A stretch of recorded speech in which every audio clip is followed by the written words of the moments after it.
So we are here today with Aaron Rivas. Aaron is an outreach leader with New Life Centers, which serves the Little Village community. Correct. And welcome to License to Operate. We're really here to just try and lift up the voices of the people who are doing this work. Like, something good is going on in Chicago right now. For sure. We are seeing some positive trends. And, you know, we don't take credit for it. We don't say, oh, it's all because of us or anything like that. But we do want to highlight the people who are doing the work and give them a chance to talk about what they're actually doing and what they're seeing. Man, that's what's up, man. That's love, man. Greatly humbled, man, to be here. Sitting here, in this studio and allowing my voice to be heard. And from what I hear from you guys, I'm the first Latino right. brother to be here to That's right. speak on my people and the communities that we serve. So before we get started, man, I'd like to shout out those my mentors, those that paved the way for decades when nobody was watching and the cameras weren't on, and they were serving the community without resources, using their own money to feed the young guys on the block, and just trying to figure out how to do things, without the collaboration efforts and things of that nature. So, man, shout out to my brother Benny Estrada, and without him, man, I wouldn't be able to be here. And George Roque, who is another one of my mentors, man, Pastor George, man of God, and a special shout out to Matt DiMario, man, like, another guy that's been in the neighborhood. And shout out the team, man. I'm here speaking on that, but shout out New Life Street Irish team, the resiliency team of the victim advocates, the care navigators, man, and just everyone that's, How many guys you got working on community violence intervention in Little Village right now? So right now, we started, when I started, it was just me, myself, my brother Louis Baena and Dre. We started with the CP4P initiative, right? Yeah. Communities Partnering for Peace. Communities Partnering for Peace, man. This was in 2017, where they hired us three to kind of unleash that initiative on the community. And we at that time, man, I think we were like 6 strong. And we wore a lot of hats. We were the victim advocates, we were the case managers, we were the street outreach mentors, we were the court advocates. We were we're doing like job readiness and a lot of those things. But right now, thank God, our we've been praying for more people. Much was the harvest, and few are the harvesters. And God answered our prayers with this SE2 initiative. We were able to onboard over, we're getting close to like mid 30. We're 30 plus staff right now. 30 plus. So it's SC2 stands for Scaling Community Violence Intervention for a Safer Chicago. Yes. And it's funded by the business community, the foundations, city, the county, and the state. And this is an attempt to like take the work to scale. See if we can really hit a tipping point and serve, maybe 50 to 75% of the young guys at risk. So how's it going? So we implemented this initiative in February of 2025. We started onboarding staff, and the 6 that I was talking about, man. We all were pushed into like a leadership position, right? We were always a part of one team, and doing restructuring what we had. It was a little difficult, man, because we were all like kind of dedicated to each other, dedicated to like going to work and like just kind of navigating the Little Village community without kind of borders, boundaries. And with this initiative, man, we were, we had to kind of like, we had to split up, man, because we needed leaders in certain pockets of the neighborhood to cover more places, man. So that was a tough transition, right? Because like I said, man, we lean on each other, hanging out with each other, seeing each other every day. And then now it's like, everybody got their own kind of like their own little team right now. So let me ask you this. When you think about the causes of the violence, there's a lot of people now saying, gee, there was a time when it was about street turf, about, drug dealing turf or something. Then it was about a lot of it's personal. Like what causes the violence? Obviously speak about the Latino community because that's where you work and that's where you come from. But in your view, what is the cause of it? Man, that's that's kind of broad. You know what I'm saying? Because it could be anything from a simple relationship issue with their with their girlfriend, Hmm. an issue at home. I know a lot of guys, man, and I tell this to a lot of people, man. I know a lot of guys, you know, that carry guns every day, not because they want to go and do something to somebody else. It's because the trauma, they just don't feel safe in their own neighborhood without it, because of all the historical stuff that has been happening, man. And it's hard to tell people, it's hard to kind of advocate for young men and men in general, and our young women as well, you know to tell the world, like, man, these are great individuals, man, good hearts. When something happens in the community, and then they're demonized and they're labeled as gang bangers, and just highlighting acts of violence and things of that nature. So it's a lot, man. It's family, mental illness, substance abuse, just lack of resources, man. And all the years that I've been working, in Little Village and Brighton Park, and in the Pilsen area, I've never had hey, bro, you gotta, like, you shouldn't gang bang, or you shouldn't carry guns, or like, I've never ever had to have that conversation with them. Like, that's a that's kind of like, I don't know how to say it, or I don't know how to put it, but like, they know, what I'm saying? Like, they know what's right and wrong. And to them, they do certain things because they feel like they have to. And for me, man, I'm just big bro, man. I pull up, what's up, man? What's your need today? What's going on with you? Have you eaten? Like, things like that, man. Just showing love, man, to the guys, man, goes a lot further than like just trying to talk about back in the day.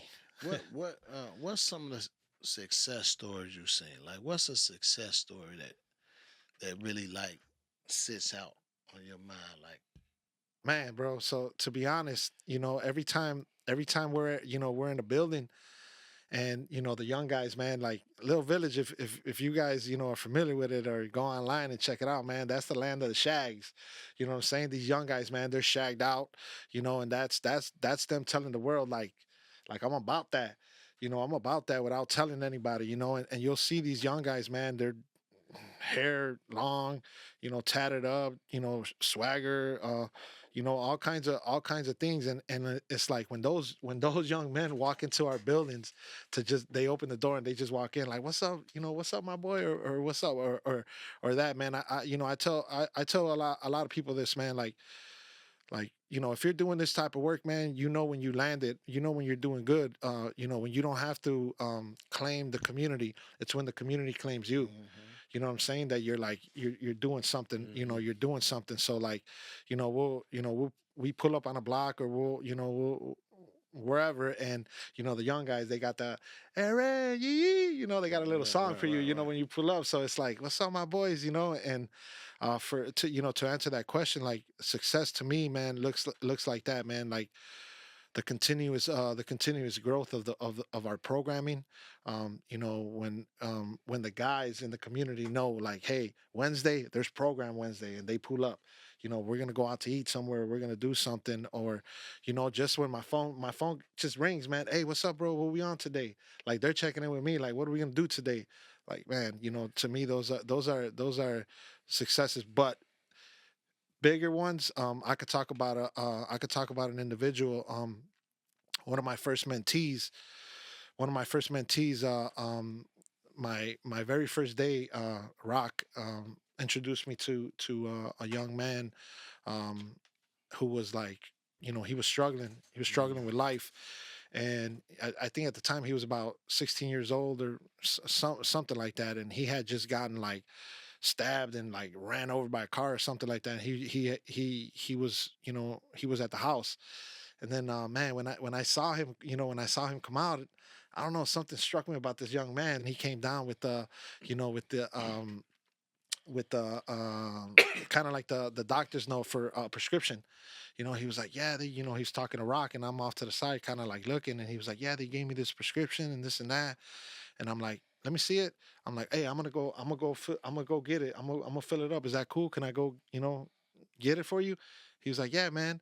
So I went and I grabbed it and like I came back, gave it to him, and he was like, damn, that's what's up. He was like kind of surprised, right? Like, oh, I appreciate that. So that referral was made at that moment.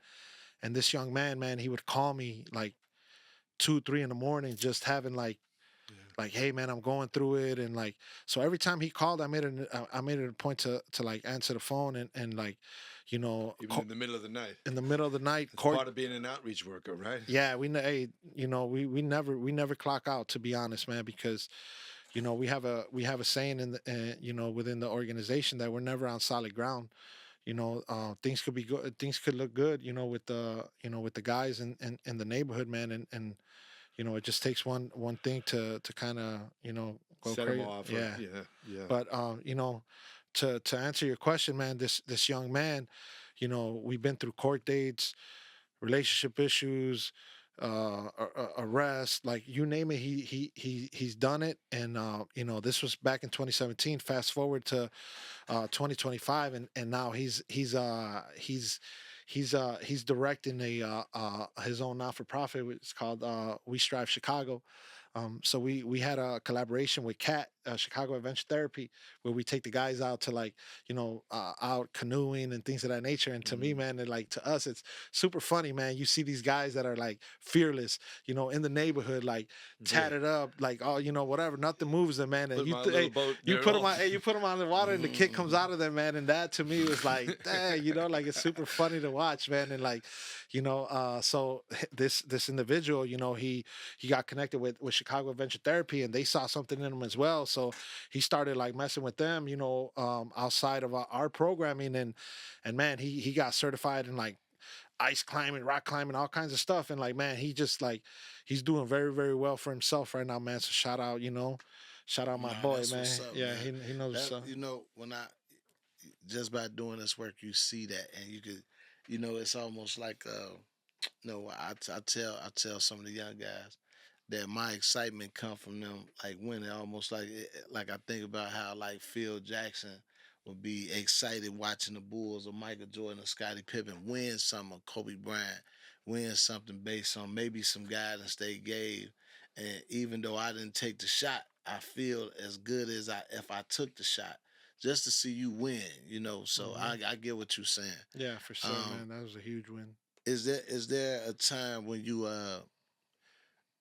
because I deal with this, like sometimes you be like you pour into some participants and it don't go that way, Mm, even if they trying.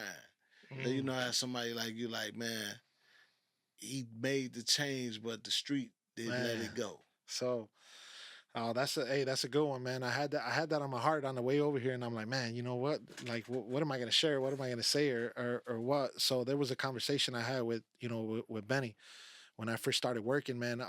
I started engaging these like young dudes, man, 13, 14, 15, 16 year olds, right? And like I said, shagged up in the neighborhood, like out of school, not living at home. So they're like in the streets all day, right? And so I had this like kind of like a group session with them, and we had this like, man, we had this like talk, like, hey man, like it was just a great like conversation, and I thought we made progress. So a lot of these guys, they trust me, man. They add me on their snap, on social media, and they don't cover nothing from me, they don't hide anything.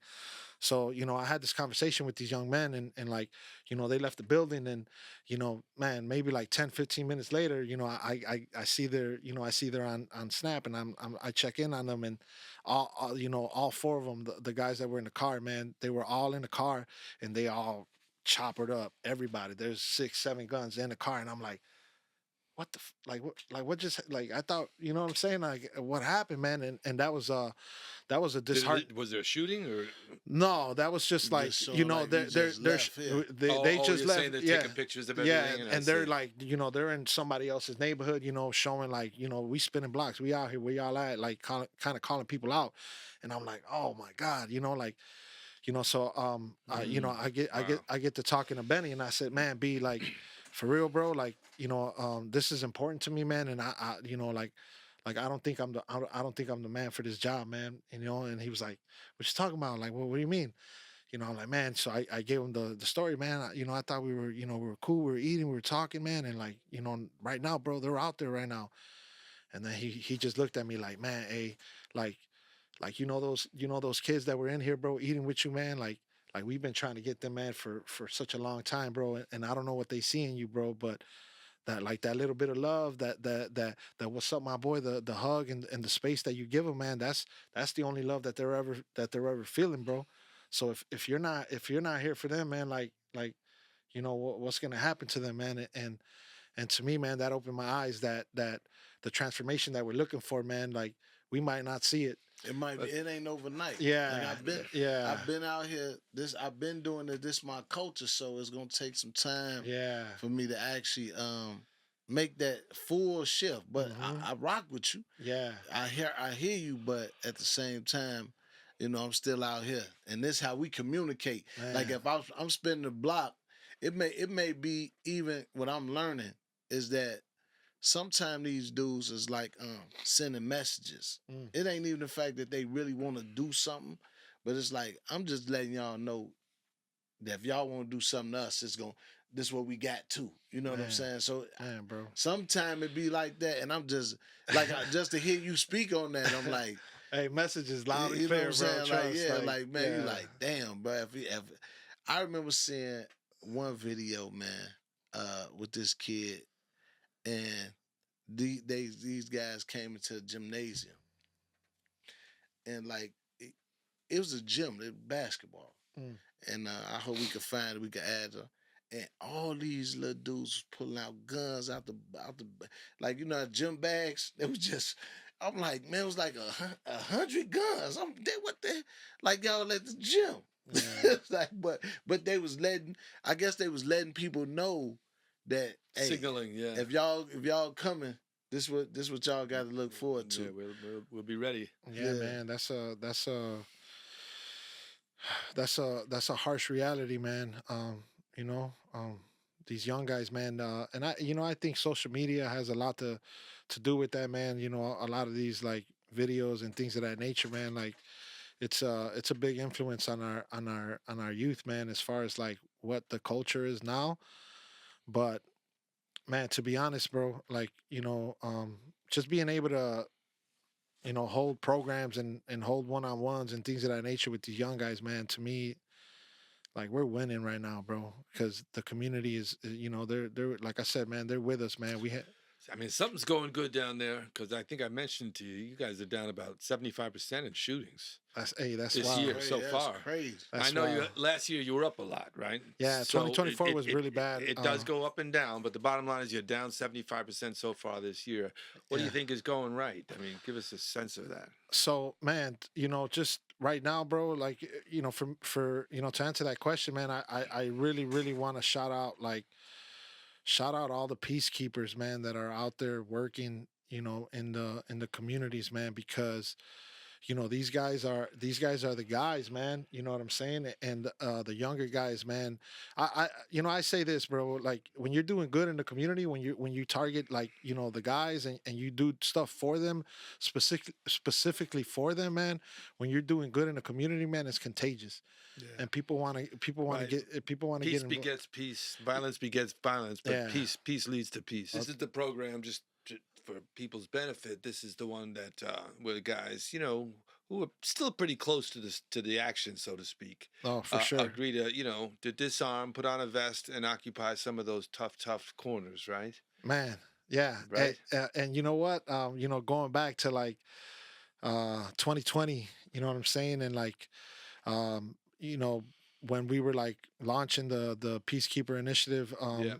we used to wear vests, and a lot of times, within the community, they're like, "Hey, man, tell them dudes with the vest they can't be over here." Mhm. Like, they can't be Mhm. over here, and then it went from, like them dudes with the vest can't be over here to, like, man, where's my vest at? Like, Mhm. like, where, hey, so, man, to me, that right there is, like, probably one of the biggest wins that we can, because it's not necessarily the message, it's the messenger. When in growing up, I didn't see a lot of professionals that look like me. Like Mm, I didn't see like a black male teacher or a black male firefighter. I didn't see that. that's A wild. black male lawyer, black male doctor. I never seen that like as a kid. But what one thing I think about when these guys see us do the work, often you'll hear them say stuff like, "I want to do what you do," Mm. and you be like, Yeah. because they can identify. Like, I could see myself doing that. I can. Yeah. So when you just said, they like, okay, now where my vest at? Now I'm ready. I'm ready to do what y'all doing Right. Yeah. because if I'm making the change, like put me in a lane where I can be successful, dignified. I'm not weak. I'm not soft. I'm And still from the and neighborhood. I'm Yeah, still it's still one of the me. guys, but I ain't. Yeah. I'm not doing that no more. So, hey, that's a good one. That's a good point, man. In 2024 and the years before that, I think the slogan was "Boots on the ground." Yeah, Boots on the ground, that's right. right? But in 2025, man, and this is with us, man. Like boots on the ground is not enough. We got to be roots in the ground. There We you got to, go. hey, we got to be I rooted. like that. Hey, we got to be rooted in the community. In order for things to change, man, like we have to get people from the community to do the work in the community, man. So that the peacekeeper initiative, man, opened the door for some guys to to be on board, to be part of the team, because they And they're the only ones who could do it. Let's face it. yeah, true, They're the true. only ones who can do that. Yeah, that no, program. for sure, man. I So, mean, hey, shout out all the peacekeepers, man. May God That's bless right. you guys That's and right. keep protecting you guys, man. And That's thank you right. for the support, man, my boys. Often, and we talk about the reinvestment in this work, like in the city of Chicago and other places. We just looking at like society or the city trying to value or find value in this kind of work. Um, we talk about, Chicago has a lot of money set to the side for different things and projects, but us in this work, we saying, look, the value is in lives, Mm, right? The value of Chicago, the beauty of Chicago is in the people of the city, and that's our biggest. That's our biggest. I personally believe that's the coolest part of Chicago is the people. And man. when people come to Chicago, they say stuff like, man, the culture, like being able to go Yeah. get authentic Mexican food or Come on, man. Italian food or Greek food or soul food. Every culture like has a representation and authenticity Yeah. in the city where you can stop and go get, get a vibe of the culture. Chinatown, you can go Man. get a vibe of that specific Yeah. culture.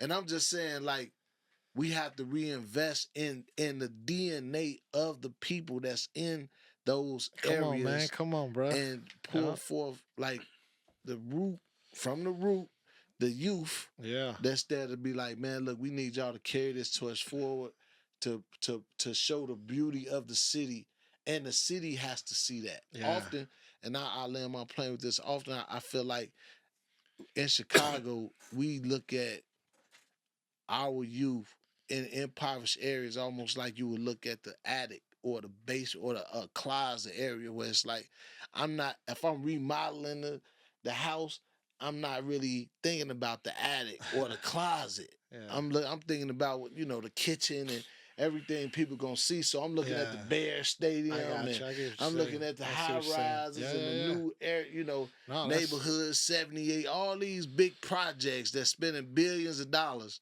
But the beauty of the city is in the people, and we fighting Absolutely. over pennies. That's what Yeah. I'm in essence. Yeah, One of the big differences in the African American community and the Latino community is, at least Little Village is one of the most economically vibrant places Man. in America. Come on. Are you aware of that? Come Like on, man. it's one of the So I most think- vibrant. I think we're number 2, right? Yeah, For- something like that in the for- whole country. Yeah, and And- this and- is And something. so a lot of young guys should be able to get jobs in the store and the That's local crazy. stores, things like Yeah. that. That's not really the same case in the African American community. Yeah. Like on the west side, Madison Street for the longest time, they were just boarded up stores. You know this better than anybody. Mhm. So we're talking a lot about our jobs, part of the solution. Mhm. But the truth is, as you were explaining, quite often the causes of gun violence aren't just directly related to economics, right? Yeah, and it's kind of tough to like when you bring that up, man. I think about like when we were resourceless, or we didn't have those type of resources, that I was like, man, I'm trying to go in my bag and say, what can we come up with? How can we, figure out a way to like get these guys employed, or, and I would go into the local shops, pizza places, restaurants, and things of that nature. Like, hey, introduce myself. Like, hey, my name is Aaron Rivas. I'm, with the New Life Centers in the community, and a lot of times the community don't even know that we have a mentoring program in the community. Like, oh, for real? Like, what do you guys do? And we offer resources to this population, and if you, are you hiring? Can you take a chance? And a lot of times, man, it's disheartening to say that our own, like you said, we have all these shops, we have all these stores, and they're not willing to to invest in the community, man, and that's. I would love to see that change, man. So that young guys had jobs, could get a job in the grocery stores or whatever, the local stores, the restaurants, things like that. So this is the thing, man. Like before SC2 came to play, we were there was resources for young men 16 to 24 years old, right? We would collaborate with different organizations, and they, all job readiness program, GED programs, things of that, but they were outside of the community. And they're like, well, all they got to do is come, and we'll give them bus cards and things of that nature. And I'm like, man, none of the guys are going to be standing on a bus. You know what I'm saying? Like, so many programs that deal with young people are designed for young people who don't have any issues. yeah, You know yeah, what I mean? yeah, yeah. And so much of what we're dealing with are guys who have lots of issues, and it's like you just have to build different organizations to deal with guys who've been traumatized, who feel unsafe, who have a lot of challenges. To that, man, like historically, it would be disheartening again, man, that we would get a young man who was like looking for employment, right? But he doesn't have his ID, he doesn't have it, and we would equip them like, hey, man, you don't got your ID, man, bet, let's go get this, we need this, we need that, and we were like instilling hope in this young man, right? Like, damn, I'm about to get this job, and then we would plug him into this like program, and then all of a sudden it's like, oh well, there's a background check, you got to pass a drug test, you got to, you need a car, you need a license, all of this stuff that was like, man, kind of like super, super difficult to get for these guys. But, here comes SE2, kind of borderless resources. And then, it was brought up like, how would you implement this program? So, we sat at the table and like, man, you know what? We keep coming to this like hard stop, whenever we get, to a certain position, man. And, with SE2, we were able to get the partner pillars, man, the job readiness programs, the educational programs, and then the most important one of all, man, the mental health. I was gonna say the trauma treatment. The mental health. Yeah, Now they're coming to the neighborhood to meet with the guys at the place where, at the office where they Right. are telling always the guy at. to get on a bus and go to some other neighborhood. Yeah, man. So right now for the SE2 initiative, we have about 120 participants right now. 120 participants that are from the west side, east side, and far east side. So now we're kind of spreading that resource to everyone, not just in one site. And with these 120 participants, 120 plus, I'm gonna say about 40% of them chose mental health, as a pillar for them to like, to engage with. And man, it was like that's what's up, man. You know what I'm saying? A lot of them have to overcome that stigma. Like, oh, for sure, man. So hey, just think what Jason was telling me. He said, when you say psychologist to us, we think crazy. Yeah. Right. So we don't think therapy. We don't think someone to talk with. I tell people like this, man. So like I'll get a phone call or a request from a young man, and says, "Hey, Aaron, bro, can you do me a favor and Uber me to the crib?" I say, "Yeah, bro, where you at?" And he's like 2 blocks away from his house. 16-year-old kid. And he's afraid. Broad daylight. It's not that he's afraid. It's that trauma that day he feels something like, I'm not trying to take this walk. Can you Uber me? Man? Yeah, bro, I got you. And this is the thing, man. Like, it happens all the time. Hey, this is the thing, man. I know there was a song that Tupac had. He said, "I see death around the corner." Yeah. And some of these kids, man, they're like, they look outside and they're like, I'm gonna let this car pass by before I cross the street. Just even, I was talking we had just took a group of young brothers down to Philadelphia, right? And in this time, shout out Just Us Ideas, we had a conference.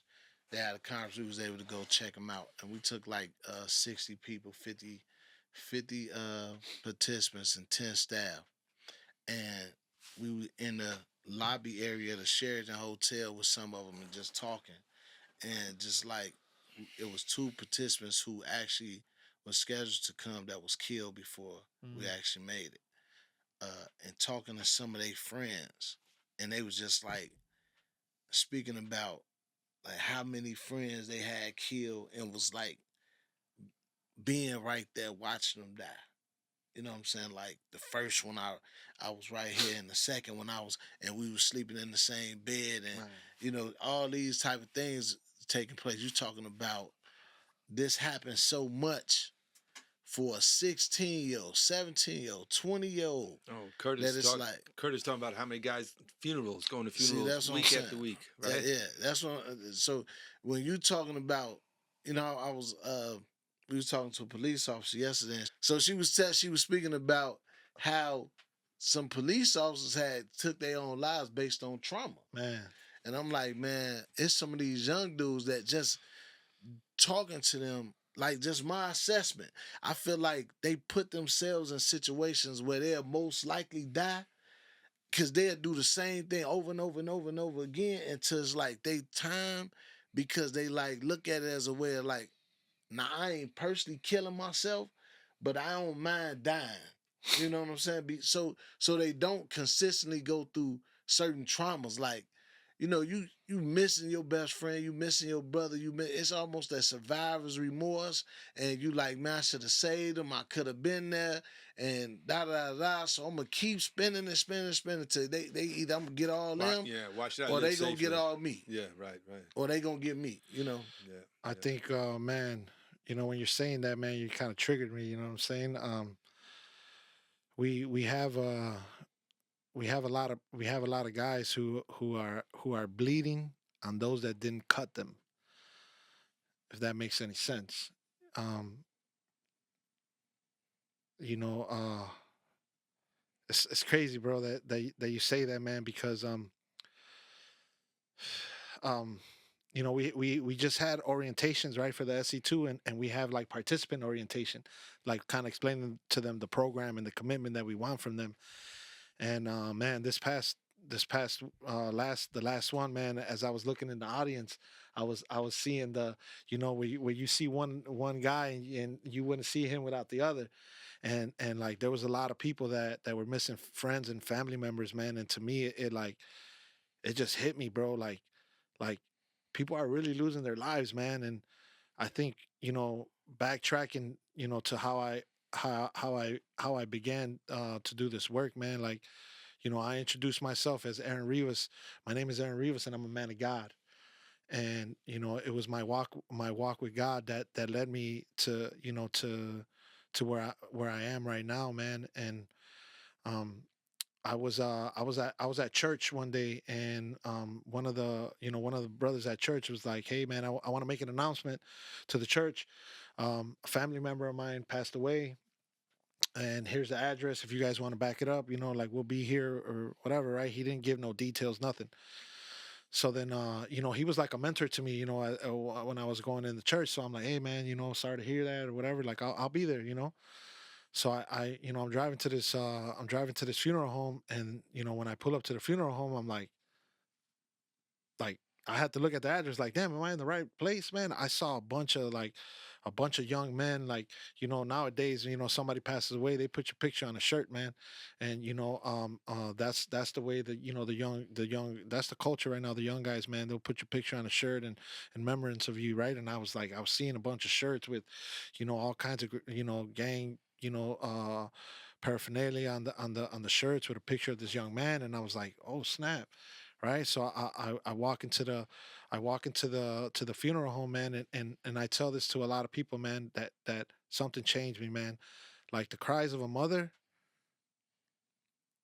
are super difficult to get out of your head, but it was the howls of a father as he was trying to hold his you know, his son in the casket, that like it just changed my it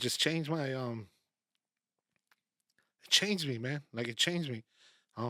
you know, as I was hearing him, the more he howled, like it was just like stabbing my soul. And um, I walk up to him, and I'm like holding him, and like, hey man, like sorry, and like what do you say, like how do you comfort, sometimes you just I didn't know what to say.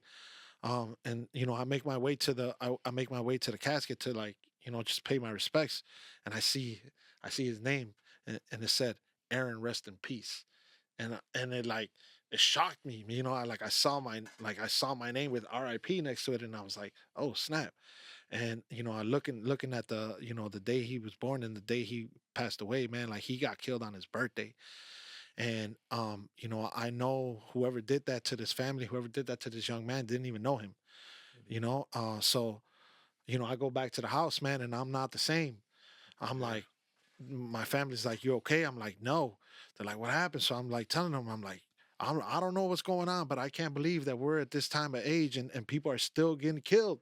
Like, people are still dying. Like, isn't anybody trying to do something? Like, doesn't anybody know that this is going on? Like, are we just gonna be like, not my baby, not my problem type deal? So man, it was one of those where, like, again, the church, right? I go back to the church, and it was like the same person gets up and he says, I feel like I have to say something to the church. He says, take a look around, like all these empty seats, like the streets are not coming to the church. We got to take the church to the streets. And he was talking, and I'm like, yeah, right. Like, yeah, yeah, yeah. So he gets down, and I'm like, man, I felt that. I felt like you were talking to me, like I'm gonna take the church to the streets. That's what I told him. And, I'm going to go out there, and I want to touch the streets, man. Like, I want to go out there. I'm not going to go out there and, I'm gonna. I don't want to talk God. I want to show God, and man, that's how it started. I started driving around Little Village, and I would see the guys, and I would jump out on them and like, hey man, can I pray for you? Like, can I, and some guys would be like, yeah man, you like, yeah, we need that. Like, yeah, we need that. Or and some people would be like, man, get your ass out this block, bro. Like, we don't want that. But then I started going to the hospitals, and I was praying for people at the hospitals. Then I was going to the jails, and I was like kind of praying for people at jails, and I was doing this like song and dance with this community, man. And then, man, lo and behold, like, look, you know what I'm saying? There you are. Like look at where I am, man. Like, hospital response, court advocacies, like all that stuff that was in my heart, man, for me to change. And it's like kind of careful what you wish for, man, because now, like, if you really want to do something, man, like, you got to sit down, and you got to have tough conversations with people that, you know what I'm saying, could be like, Yeah, hey, this isn't chump work. yeah, like, hey, who are you, bro? Like, who are you to come in here and speak, speak on the community, and, like, humbly speaking, man, like, I'm not the voice for Little Village, man. I'm just a person who was who was Cares. who was Who led by cares? who was led by God, man. And I know there was a void in Little Village, and that's how I got into this, man. I was put into vigils and wakes and burials, and I got this man, I got this thing, right, like, through scripture. I read something that you know Jesus said, like, love like I love like I love you, and there's no greater love than to lay down your life for your friends. And to me, Mm, I'm like, man, like, that's the guys, like, mm, you know what I'm saying? I said, man, and Right. I They try, got a lot of love. They don't even know it, right? yeah, man. Yeah. So I think we're good here, but thank you so much for being here. man, Thank you. this was I know dope, this. man. I Yeah. appreciate it. That's it. Amen. All right, So, brother. man, Thanks so much. appreciate you guys, man. Thank you, Thank you, bro. Thank you. God bless you guys. Appreciate it.